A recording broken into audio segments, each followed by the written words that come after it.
Well, those kind of said it all.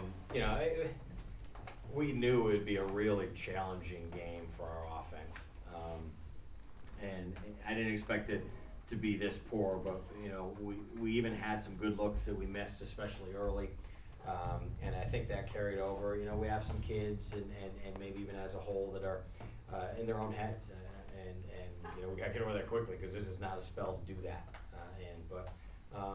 I was really pleased with our defensive effort. You know, we did a great job on their three-point shooters. We did a great job of not letting them get to the line. I mean, they put a lot of pressure on you. Even with 18 turnovers and that many extra possessions we had to defend, we gave ourselves a chance there. We couldn't really get into an offensive rhythm, and obviously that was our demise. And they seem awfully quick on the ball defensively. Yeah.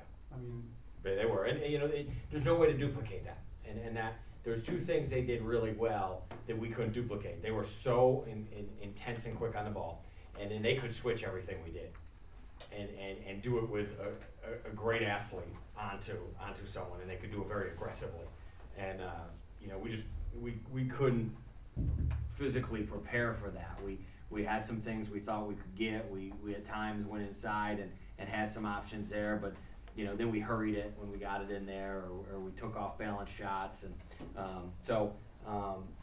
you know, it was one of those games where we didn't particularly do as much as I would have liked, but we did do some things that gave us a chance, and we didn't finish off some of those to give ourselves a fighting shot midway through the second half. Coach, how much of it was them forcing you out of what you want to do offensively? How much was it you guys just missing it? You know, I think it was a pretty big part of what they were doing. You know, but I certainly, and I don't want to shortchange how good they are defensively. I think their numbers and the eye test, you know, kind of speaks for themselves. But I was disappointed with our approach at the start of the game. We were tentative. I thought we had chances for some open shots that we're pretty good at, and we passed up. I thought we had some layups that we should have finished and didn't. And then we had the same mentality at the start of the second half. And you know, they're just not a team you can mess with like that. Thank God our defense was pretty good. Usually they see that and they just, you know, throttle people. So I was pleased that we could at least keep it respectable through our defense. What does Petty add to what they do, not only, you know, on the scoreboard, but just the way they play and how? I mean, 4 times she literally just took it from people. And that not only gives them extra possession, it gets in people's heads. And you know, you just can't relax around her when you're on offense, and then you really can't relax on her defensively either. She's capable of getting to the rim anytime and knocking down shots, but she's also a really, really underrated passer, and she did that very well today. As I thought we did a pretty good job on her defensively. I would say that's one of her lowest, if not lowest, point total in the A-10 games. But you know, she's just able to pass the ball still, and that's where we struggle a little bit. If our guards aren't scoring, we're not getting high assist numbers out of them, and you know, obviously that's an area we want to improve. Just talk right now. Obviously, this was a tough game, but now it's 3 in a row that you've dropped. It's getting to that crunch time of the season. You mentioned maybe some kids are a little bit too much in their heads. What needs to shift and shift quickly here? Well, I think we got, you know, I don't know if we're going to. I think we got to take a look at the lineup just to change things, see if something different startles some things. Not sure we will make that decision. That's something we're batting around right now. You know, we got to take a look at some things that maybe can get the ball to different places and get us some things. You know, one thing that's always kind of been a struggle for us, and one of the reasons we play the way we play is because of our personnel, we're not going to get a lot of layups. Mm-hmm. And so that's why we don't want to play quicker, because it means we're taking more jump shots. You know, so for us, when we do get shots in the paint or those open people taking the shots that we should, you know, we've got to be able to make them to beat the better teams. And you know, we've got to try to find a way to maybe manufacture a few more layups, whether it be in the half court or through transition, and find a way to get some easy scores or different things from people to get them going.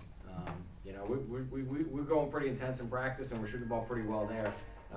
You know, but when you're having a little crisis of confidence at times, that's tough to carry over. And to be very, very frank, it's tough to carry over when you're going against one of the best defensive teams in the country, you know, and Richmond's pretty darn good defensively too. So, you know, it's our job to make sure our kids understand that and carry the right mentality out of it. That said, Jim, isn't it harder maybe to stress your possessions when you're playing such a good defense? It is, and you know, and we got caught with that a few times when we did kind of keep our dribble alive and couldn't get an entry.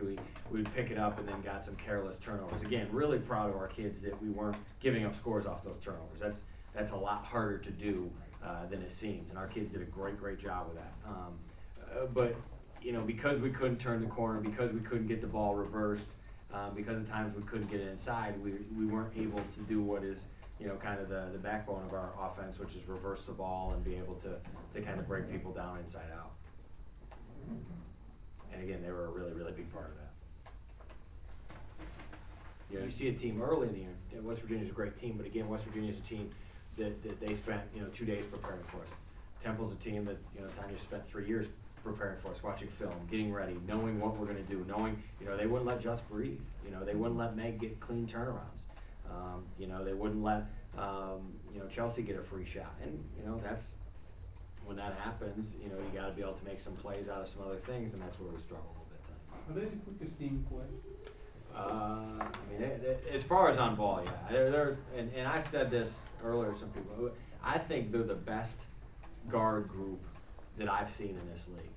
4 guards like that in the 15 years I've been in this league. I mean, they have 4 guards that can make shots. I mean, 3 hits that. I mean, it's 11 or 12 with 6 minutes to go, 5 minutes to go, and 3 hits a 25-footer with Meg going in. I mean, that's your backup. You know, 5 we defended pretty well, and she had 5 baskets in the second half. And we did a good job on Petty and Wallace hit 2 step backs with people on her in the first half. You know, and they all defend. They all defend, and they all can find in people and pass. You know, so it's, you know, they got, you know, they have 12 assists. Those kids have 11 of them. You know, and so to have that kind of depth at the guard position and to have that kind of ability to both create their own shot, knock down the 3, find people, defend, it's really interesting where they're going to go. I mean, they're doing some things at a good level. Anything else for Coach? Thank you. Thanks, Chief.